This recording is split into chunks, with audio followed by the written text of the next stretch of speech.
이렇게 각 후보들의 발걸음과 행보를 결정하는 주된 핵심적인 변수는 아마 시시각각 발표되는 여론조사 결과가 아닐까 싶어요. 각 정당도 당연히 내부 연구기관이 있고 연구원이 있고 여론조사 기능도 갖고 있고 각 정당 스스로도 여론조사를 끊임없이 아마 실시하고 있을 겁니다. 그 결과를 토대로 해서 후보의 동선도 정하고 발언도 정하고 이렇게 할 텐데 말이죠. 어제 오늘 최근에 발표된 여론조사 결과를 여러분께 일단 일목요연하게 큰 줄기만 하나 먼저 보여드리도록 하겠습니다. 먼저 어디 건가요? KSOI 오늘 나온 건가요? 한번 볼까요? 자, 여러분 제가 미리 말씀드리는데 말이죠. 제가 여론조사 기관 얘기하고 이 결과를 말씀드리면 그 여론조사 기관 홈페이지 중앙선거여론조사심의위원회 홈페이지 참조하시면 정확한 설문 내용, 조사 결과, 구체적인 수치 여러분 다 확인하실 수 있습니다. 제가 미리 말씀드린 이유는 여러분도 짐작하실 겁니다. 이거 말씀 안 드리면 선거방송심의위원회에서 제재를 받게 되기 때문에 제가 항상 이렇게 말씀드린다는 것, 뭐 표본오차, 신뢰도 이런 거 다 홈페이지에 들어가면 있습니다. KSY가 오늘 발표한 여론조사 ARS 100% 무선 전화로 자동응답 전화로 한 겁니다. 이재명 38.4, 윤석열 44.6, 이재명 후보 0.5%포인트 지난 조사보다 상승했고 윤석열 후보는 3%포인트 상승했고요. 심상정 2.9, 안철수 8.3, 안철수 후보 2.3%포인트 지난 조사보다 하락했네요. 자, KSOI의 여론조사 지지도 추이를 보면 지금 맨 위에 붉은색이 윤석열 후보, 그다음 파란색이 이재명 후보, 그 아래 주황색이 안철수 후보입니다. 이 추이를 볼 수가 있고요. 다른 여론조사 기관의 결과를 한번 볼까요? 리얼미터 한번 볼까요? 리얼미터가 지난 2일부터 4일 동안 오마이뉴스 의뢰로 조사한 결과입니다. 이재명 38.1, 윤석열 43.4, 이재명 0.4%포인트 하락, 윤석열 3.2%포인트 상승, 심상정 2.5, 안철수 7.5, 2.8%포인트 안철수 후보는 하락한 것으로 나타나고 있습니다. 역시 추이를 보면 윤석열 후보는 조금 내려왔다가 다시 상승하고 있고요. 이재명 후보는 소폭 상승했다가 소폭 하락하는, 그리고 안철수 후보는 지난 조사 때보다는 하락하는 그런 흐름을 보이고 있습니다. 이런 여론조사 결과들이 상당히 많이 나오고 있는데 또 하나 볼까요? KSOI가 오늘 발표한 게 아까 있고요. 오늘은 어제 발표한 것도 있어요. 어제 발표한 거 보니까 이재명 35.1, 윤석열 37.2, 심상정 2.2, 안철수 8.4. KSOI가 국민일보 의뢰를 받아서 한 건데 이거는 무선 전화 면접. 사람이 전화해서 물어봤다는 거겠죠? 이게 100%입니다. 오늘 발표된 것과 약간의 차이가 있다는 점 여러분 짐작하실 거고요. 칸타코리아와 조선일보가 어제 발표된 내용인데 말이죠. 지금 보이고 있는데 이재명 31, 윤석열 35, 심상정 2.9, 안철수 12.1, 그리고 리얼미터가 이거는 어제 발표한 건가요?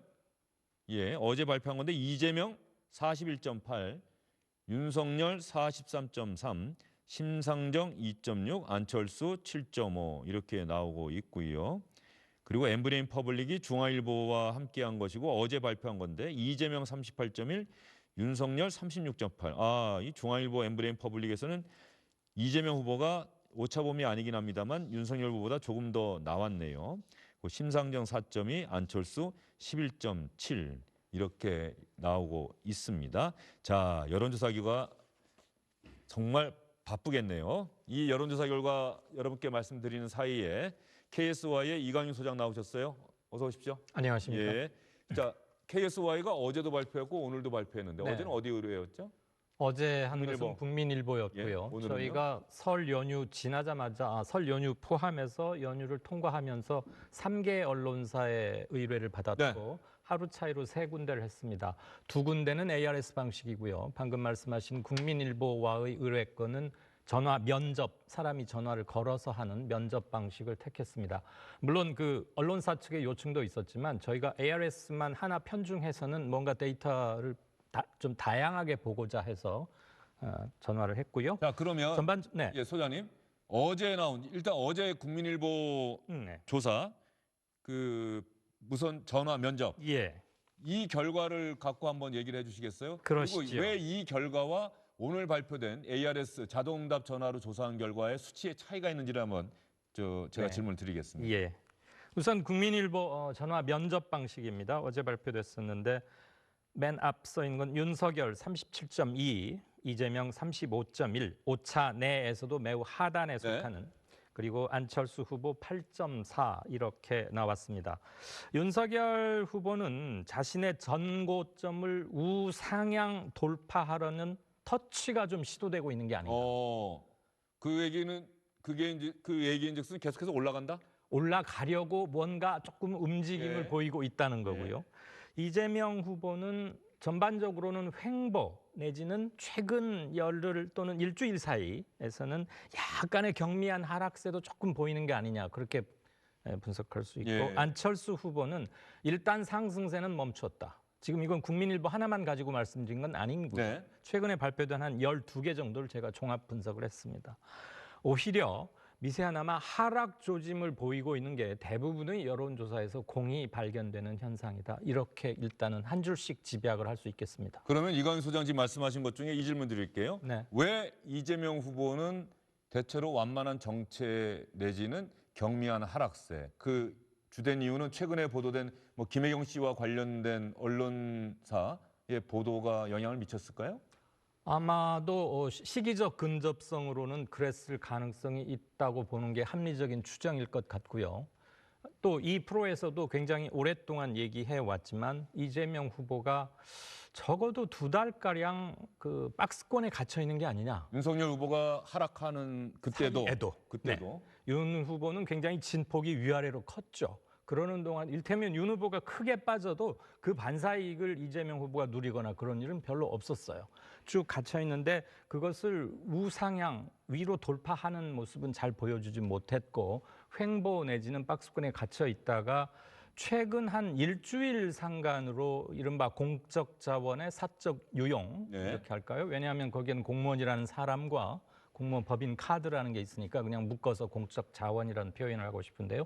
그게 중도층과 공정 또는 내로남불 이런 것들에 대해서 상당히 민감하게 반응하는 20대 그리고 30대 초반 이 그룹에 조금 영향을 미치고 있는 게 아닌가. TV 토론도 물론 그 중간에 있었고요. 네. 설이라고 뭐 코로나 때문에 그렇게 민족 대이동 같은 건 예전치는 않지만 그래도 설이 끼어 있었습니다. 그 영향은 그렇게 크지는 않은 것으로 보입니다. 텔레비전 토론도 영향이 안 컸습니까? 네, 거의 없었다고 보시는 게 맞습니다. 굳이 수치를 따지자면 1, 2%포인트인데 이 1%포인트, 2%포인트 자꾸 수치만 넣으면 머리만 아프시고요. 의미 있을 만큼의 차이가 있지는 않다는 거죠.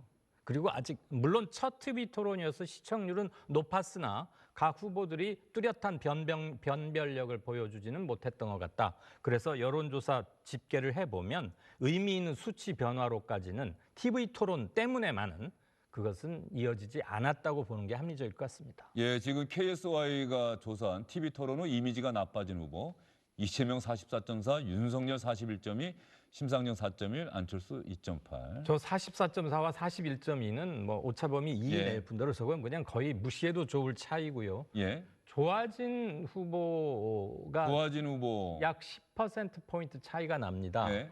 근데 저건 지지율 표시와는 조금 달라진 문항 자체가 예. 주관적인 거거나 심정적 그리고 인상평에 가까운 거여서 참고 자료로 보시면 될 것 같습니다. 어쨌거나 조아진 후보에서는 약간의 차이는 보였습니다만 저기에서 의미 있는 것을 읽어내기는 조금 아직은 어렵지 않느냐. 네. 결과적으로 텔레비전 토론이라고 하는 게 미국도 그렇고 우리나라도 그렇고 말이죠. 보면은 결정적인 실수가 없는 한 대부분의 지지자들은 크게 마음을 바꾸지 않는다. 그렇죠? 예, 뭐 예. 이번에 결과도 보니까 그렇고요. 뭐 동아일보 조사를 보면 누가 더 잘했냐라고 했을 때는 또 이재명 후보가 높은 여론조사도 예, 있었거든요. 예, 그렇게 좀 엇갈리는 다른 결과가 조사도 나왔어요. 있었던 예. 걸로 좀 봤습니다. 예. 그래서 전체적으로 봤을 때는 뭐 각자 할 말을 하고 큰 변별력은 없었다라는 것이 지금 객관적인 평가인 것 같습니다. 이상일 전 의원 토론 끝나고 나서 뭐 내부 평가는 어땠어요? 저희 자체 평가는 윤석열 후보가 그래도 무난하게 잘 소화를 했다. 냉정한 평가를 한번 좀 듣고 싶은데 너무 이렇게 예상 가능한 말씀을 해주시니까. 아니 실제로 그렇게 평가를 대부분이 했고요. 아니 뭐 전문 용어 이런 것도 저기 질문에서 잘 못 알아들어서 어땠는지. 근데 그거는 물론 공부를 더 해야 할 대목이기도 하고, 그런데 사실 퀴즈 같은 그 전문 용어가 윤석열 후보의 소위 국정 운영 능력이나 이런 거에 영향을 준다고 판단하지는 않은 거고, 아마 여론조사를 통해서도 대부분 우리 많은 분들이 보셨기 때문에 그런 것들을 다 감안한 결과가 나왔지 않았을까. 그러니까 여론조사 내용을 보면 누가 더 잘했느냐 이런 질문들이 있었지만 네. 거기서 윤석열 후보가 상대적으로 잘했다는 답변도 응답도 꽤 있었단 말이죠. 네. 예, 알겠습니다. 이 텔레비전 토론 관련해서 아까 이강인 소장이 그렇게 여론조사 지지율의 흐름에 큰 영향을 미치지는 않은 것 같다. 앞으로 뭐 11일에 아마 또 토론이 성사될 가능성도 있고 네. 법정 선거운동 기간에 세 차례 토론이 있는데 예전의 대선의 경우에는 어땠어요? TV 토론은 회를 거듭할수록 회라는 게 뭐 마치 매주 하는 것처럼 인상을 드릴 수 네. 있겠군요. 선거를 거듭하면서 자기가 지지하는 후보에 대한 지지의 이유를 스스로 강화시키는 확신을 지지를 해야 하는 이유를 확인받는 기회로 더 많이 작용하는 것 같습니다. 이건 저희뿐만 아니고 미국에서도 비슷하게 나타나는데요. 조금 전에 이상일 전 의원께서도 발언 중에 얘기가 있었습니다만 저희가 조사를 할 때 TV 토론 같은 비교적 빅 이벤트, 이번에 첫 토론이었으니까 빅 이벤트 끝나면 그 별도 문항을 넣습니다. 누가 제일 잘했다고 보느냐, 뭐 좋아졌느냐, 나빠졌느냐 이걸 물으면 거기에는 꼬박꼬박 답변을 하지만 종합적으로는 여론조사에 응하는 분들의 종합적인 것은 첫 질문인 다자 대결에서 누구를 지지하느냐에 네. 함께 묶어서 종합 평점을 반영해서 대답하는 것으로 잡힙니다. 그러니까 TV 토론뿐만 아니라 무슨 뭐 개인 이슈라거나 뭐 수사 관련 또는 예를 드는 겁니까? 도덕적인 어떤 문제 제기 또는 대형 실언 이런 것들이 있을 때는 묶여서 총체적으로 지지율에 시민분들이 반응을 하시고 별도 질문에는 물론 합니다. 이번에 안철수 후보도 상당히 좋게 나왔습니다. 네. 그러나 안 후보의 지지율은 약간 하락세였죠. 텔레비전 토론은 뭐 잘했다라는 평가가 많았는데 오히려 지지율은 하락하고 그렇습니다. 있는 그런 상황을 지금 말씀해 주신 것 같고요. 네.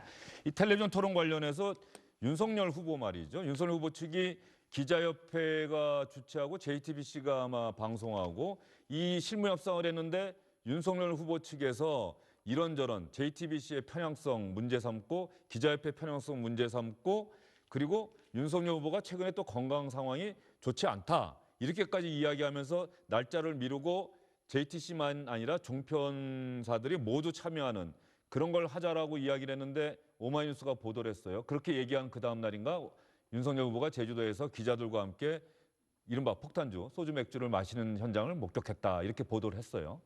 그러니까 참 오마이뉴스에 대해서 아마 저희가 몰려가서 이야기하지는 않겠지만 항의를 하는 걸로 알고 있는데요. 기자들이 모여 있어서 좀 고생하니 저 기자들 좀 격려도 해주면 좋겠다는 이야기가 있어서 가서 인사를 했던 거예요. 그 이제 기자들이 권하니까 폭탄주 마신 모양인데. 그걸 마치 건강이 안 좋다고 한 이거하고 연결해서 그런데 이제 건강이 안 좋다는 이야기는 제가 알기로는 TV 이 토론 실무 협상팀이 그걸 심각한 문제 제기를 해가지고 이렇게 해서 연기하자고 했던 게 아니고 오늘 성일정 의원이 단장인데 그 충분한 해명을 한 거로 알고 있는데 지금 화면에 나가고 있어요. 실무 협상하는 분 입장에서는 강행군을 했으니 좀 컨디션을 생각해서 좀 마침 안철수 후보도 8일 관훈클럽 토론회가 있으니 좀 날짜를 늦출 수 있으면 좋지 않겠느냐. 컨디션 이야기를 했는데 그걸 이제 사실은 건강 이야기를 민주당 쪽에서 먼저 해가지고 이렇게 공격을 했던 거로 알고 있습니다. 그리고 이제 편향성 문제는 저는 저희 입장에서는 충분히 지적을 할 수 있다. 특히 저는 이제 기자협회와 관련된 문제인데 그 기자협회장은 뭐 오늘 언론에서 좀 해명을 한 거로 알고 있지만 어찌됐든 그 기자협회장을 이끈 분에 대한 문제 제기가 있었고 그 기자협회가 2020년 총선 때 지금 민주당과는 하나가 됐지만 당시 준여당으로 분류됐던 열린시민당의 비례대표 의원을 추천을 했단 말이죠. 물론 나중에는 추천이 이루어진 다음에 철회를 한 걸로 알고 있지만 그분이 비례대표 의원이 돼서 지금 민주당의 현역 의원으로 활동하고 있거든요. 그래서 그 협회의 문제점을 지적을 했던 거고 네. 이거는 실무 협상하는 입장에서 앞으로 토론의 이 진행의 공정성을 위해서라도 저는 지적을 하는 것은 잘했다고 생각을 합니다. 예, 어쨌든 민주당에서는 국민의힘 윤석열 후보 측의 이런 태도에 대해서 상당히 비판적인 모양이에요. 아니 이게 5일 날 실무 협상을 했지만 실제로 합의를 한 것은 4일입니다. 네. 그리고 윤석열 후보가 3일 날 토론을 마치고 가서 아, 더 해도 되겠다 이렇게 당사 가서 얘기했다라는 거 아니겠습니까? 4일 날 기자협회에서 공식적으로 발표할 때에는 이미 날짜와 기관 그리고 주관사가 누구인지 확인한 것이고 4일 날 실무 협상은 말 그대로 실무적인 이야기들을 나누는 그런 자리인데 그 황상무 단장이란 분이 가셔서 얘기를 하신 것 같아요. 근데 이거 아마 성일정 의원은 그 자리에 없으셨던 것 같은데 저는 굉장히 처음 보고 놀랐습니다. 후보 건강에 관한 문제를 어느 정도 뉘앙스로 얘기했는지 모르겠지만 그 언급 자체를 하는 것이 굉장히 선거에서는 금기어인데 그런 문제를 얘기했고 그다음에 국민의당에서 굉장히 발끈했죠. 왜냐하면 국민의당은 이미 뭐 처음에는 그 일정을 좀 변경할 수 있는지 여지를 물었지만 8일로 합의를 했는데 그것을 국민의당 책임으로 물었던 이런 사유들 그리고 JTBC의 편향성 문제들 아니 황상무 단장은 얼마 전까지 KBS에서 앵커들을 하신 분 아니겠습니까? 그러면 KBS에서 중계를 하게 되면 KBS도 뭐 편향성이 있는 겁니까? 심지어 황상무 단장 같은 경우는 JTBC에 대해서 그 페이스북에 좌편향 방송이다 이렇게까지 직접 쓰셨더라고요. 그래서 과연 이분이 정말 그 윤석열 후보의 뜻을 제대로 받들어서 실무 협상을 나가고 있는 건지 굉장히 의구스럽고 이분이 스스로 이런 부분들을 마치 옛날에 뭐 훈령을 조작하듯이 하고 있다면 좀 잘라야 되지 않을까? 뭐 국민의힘에서는 좀 적극적인 조치를 좀 취해야 되는 거 아니겠습니까? 건강상의 문제 이런 문제들은 굉장히 금기어고요. 좀 소폭 문제뿐만 아니라 그날도 그렇고 그 다음 날도 그렇고 눈이 오는 데서 강행군을 했어요. 그래서 그런 문제들을 보면서 저는 이거 아플 것을 예정했나? 뭐 이런 생각까지 들 정도로 해명이라든지 모든 것이 국민들한테 납득이 갈 수 없는 해명들을 하셔가지고 그래서 결국은 지금 뭐 이런 옹색한 처지에 쌓인 게 아닌가 그렇게 생각이 듭니다. 네, 지금 말씀 들어보니까 말이죠. 텔레비전 토론 아까 여론조사 지지율에도 큰 영향을 미치지 못했다. 안철수 후보의 지난 대선 때 MB 아바타 발언이 아마 대표적인 실책, 그래서 안철수 후보의 지지율이 하락하는 경향은 있었는데 전체적으로 보면 텔레비전 토론은 기본적으로 아주 쉬운 말로 후보가 대한민국을 어떻게 이끌어갈 것인가를 설명할 수 있느냐, 그런 구상이 머릿속에 잘 갖춰져 있느냐, 이 부분만 확인하면 될 것 같아요. 그래서 제 기억에 2002년 대선 때인가요? 권영길 민주노동당 후보의 트레이드 마크죠. 국민 여러분 살림살이 좀 나아지셨습니까? 이게 제가 생각하기에는 텔레비전 토론에 임하는 어떤 후보의 아주 좋은 전형 아니었나 싶은 생각이 들어요. 이번 첫 토론회 때는 사실 그런 모습을 쉬운 말로 사람들의 마음에 다가가는 그런 모습은 좀 보기가 어려웠던 것 아닌가요? 네, 그건 좀 그랬고 물론 네 분이서 2시간에 하려다 보니까 넘어야 할 산은 많고 게다가 자유토론까지 주어지니까 시간이 너무 타이트했겠죠. 그럴수록 짧게 응축시키는 능력 또한 돋보일 텐데 이번에 아마도 조금 긴장들을 하신 것 같고 그다음에 뭐 서로의 배우자 관련은 또 일부러 질문들을 안 하는 것 같더라고요. 네. 그것까지도 전략에 넣었던 것 같고요. 상당히 역풍을 또 의식하는 것 네, 아무튼 이른바 언론에서 특히 좋아할 임팩트 그런 것은 별로 보이진 않았습니다. 예, 저희가 지금 텔레비전 토론 얘기하고 있는데 마치 들은 듯이 기자협회가 대선 후보 사자 텔레비전 토론 11일에 열기로 확정했다라고 막 발표를 했네요. 윤석열 후보도 응한 것 같고 이 텔레비전 토론은 말이죠. 후보들의 정책 구상, 근데 어떻게 보면 우리 시청자, 유권자에 대한 예의 아니겠습니까? 텔레비전 토론을 하는 것은 그렇죠? 그래서 윤석열 후보는 어제 오늘이라도 토론했으면 좋겠다. 실무 협상을 좀 빨리 완결을 하라는 취지로 이야기를 했고 오늘 이제 8일은 이미 어렵다는 것들이 기자협회도 이야기를 했고 주관사도 이야기를 했고 그래서 11일로 사실은 거의 이제 잠정적으로 됐는데 최종 합의가 이루어진 걸로 이제 알고 있습니다. 예. 다만 이 중계를 예. 종편 4사와 보도 채널 이게 두 개가 있잖아요. 예. 6개 채널이 같이 하는 건지 저는 지금 현재는 모르겠습니다. 원래 오전까지는 그 6개사가 기자협회하고 같이 하는 걸로 그렇게 한다면 국민의힘도 처음부터 지금 기자협회가 밝힌 거는요. JTBC뿐 아니라 TV조선, 채널A, MBN, 종편 4사 그리고 연합뉴스 TV, YTN 보도 전문 채널 2개사 해서 6개사가 중계한다. 네, 이렇게 처음부터 합의가 국민의힘 된 입장 것 같네요. 네. 예. 황상무 그 실무단에 들어가 있는 황상무 전 앵커가 항상 이 이야기를 했던 것 같아요. 네. 특정 언론사만 하는 데는 참여가 곤란하고 전체가 함께 풀단을 구성해서 했으면 좋겠다라는 이야기를 했던 것 같고요. 여론조사 이야기로 다시 넘어가도록 하겠습니다.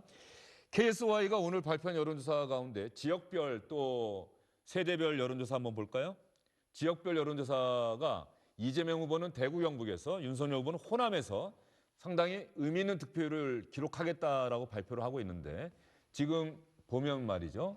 서울에서는 윤석열 44.2, 이재명 37.8, 인천 경기 윤석열 43.8, 이재명 41.2, 충청권에서는 이재명 43.3, 윤석열 37.7, 호남 윤석열 28.5입니다. 그리고 이재명 54.7이고요. 대구 경북에서는 이재명 24.3, 윤석열 58.6 이렇게 나오고 있고요. 세대별 볼까요? 20대에서는 윤석열 48.5, 이재명 23.1, 30대 윤석열 47.1, 이재명 34.8, 40대는 이재명 52.6, 윤석열 32.6, 50대는 이재명 47.1, 윤석열 39, 60세 이상은 윤석열 52.3, 이재명 34.4. 자, 이강윤 소장님 어떻습니까? 현재 흐름 지역별 세대별로 보면은 윤석열 후보는 호남에서 목표하고 있는 그 수치는 여론조사에 나오고 있는 것 같은데 이재명 후보는 아마 30% 정도를 목표로 하고 있는데 조금 덜 나오고 있는 것 같고 네. 대구 경북에서. 물론 여론조사 지지율이 곧 실제 투표에서의 득표율로 환산되거나 치환될 수는 없습니다. 기권 이런 게 있기 때문에. 예. 우선 20대와 30대가 전체 유권자의 32%입니다. 제가 행정안전부 주민등록 인구 통계 최근 거 지난 1월 말 기준으로 지금 말씀드리는 건데요. 20대에서 윤석열 후보가 오차를 잠깐 안으로 들어올 때도 있지만 오차 밖으로도 포함해서 5주 연속 앞서고 있습니다. 저는 5주 연속쯤이라면 오차 범위 이내라 하더라도 그것은 일정한 추세로 읽어줄 수 있지 않을까 하는 생각을 갖고 있고요. 30대에서도 이건 저희 KSOA 조사입니다. 윤 후보가 이 후보를 4주 연속 조금 앞서고 있습니다.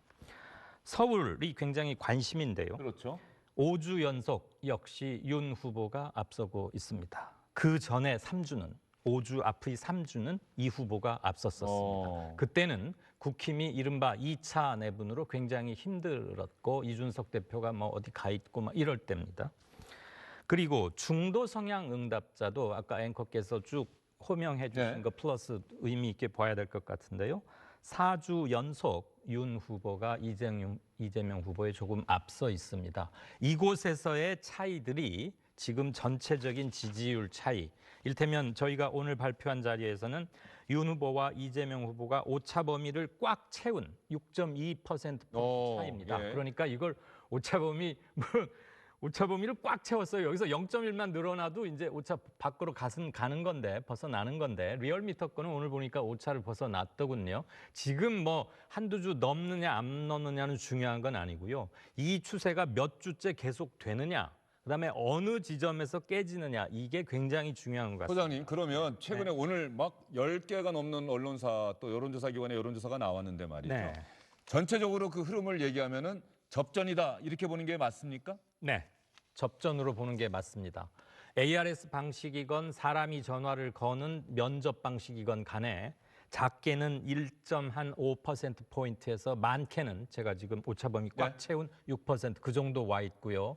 중앙일보 엠블레인 조사에서는 오히려 이재명 후보가 1.3%포인트 앞서는 네. 걸로 나옵니다. 이따 기회가 된다면 그러니까 지금 7개를 종합해 보면 중앙일보 엠블레인 조사 빼고는 윤석열 후보가 오차 내에서 미세하게 앞서고 있다. 또는 경합 열세 이재명 후보 입장에서. 자, 이관희 소장님, 그러면 다음 주 일요일과 이번 주 일요일과 다음 주 월요일이 후보 등록인데 말이죠. 네, 후보 등록 시점을 전후한 여론조사 결과가 대단히 의미가 있습니까? 그렇습니다. 당연히 그렇습니다. 예, 그럼 다음 주 초에 발표된 여론조사가 대선 결과로 이어질 가능성이 상대적으로 더 커진다.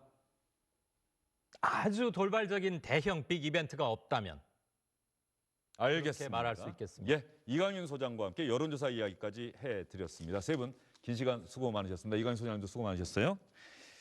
주영진의 뉴스브리핑 잠시 후에 다시 돌아오겠습니다. 주영진의 뉴스브리핑 다시 돌아왔습니다. 베이징 동계올림픽에 출전한 우리나라 쇼트트랙 국가대표들의 메달 도전 오늘부터 본격적으로 시작됩니다. 오늘 저녁에는 여자 500m, 남자 1000m에서 금메달에 도전합니다. 우리나라 쇼트트랙 국가대표 선수들의 선전을 기원합니다. 주영진의 뉴스브리핑 베이징 동계올림픽 중계방송 관계로 내일은 쉽니다. 그리고 수요일에 다시 찾아뵙도록 하겠습니다. 시청해주신 여러분 고맙습니다.